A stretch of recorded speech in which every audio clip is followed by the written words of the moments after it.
Hello, good morning. Gawa naman ako ngayon ng embutido kasi may natira akong feeling ng lumpia nung nakaraan. So, ano naman yan ang gagawin ko? Embutido. Para may iba naman yung aking panlasa. Diba? Hindi na ako naglaga ng itlog kasi sayang pa. Sayang pang itlog. Yan. Roll ko lang. Tapos,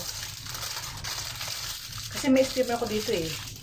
Hindi man akin, kay Ate Mary Jane. Hiniram ko. Hindi pala, hindi ko pa sinusuli. Nagawa kasi kami dati ng, ang ginawa namin dati?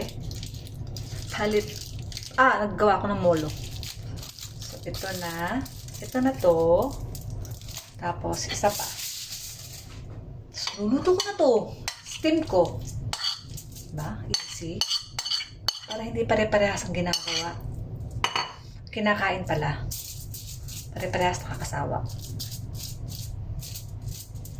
Alam niyo, parang nag-diet ka. Gusto niyo, diba yung kakainin mo? Ayan lang. Let's cook with cooking ina mo. Cooking ina mo. Ang pangit mo. Pangit pa kayo dyan. Ayan na. Ayan na! Ayan na! Ako'y lumuluha. Diba? Ayan na! Dalawang embutido na. So, maya ako na lang pakita yung yung final product. Eee!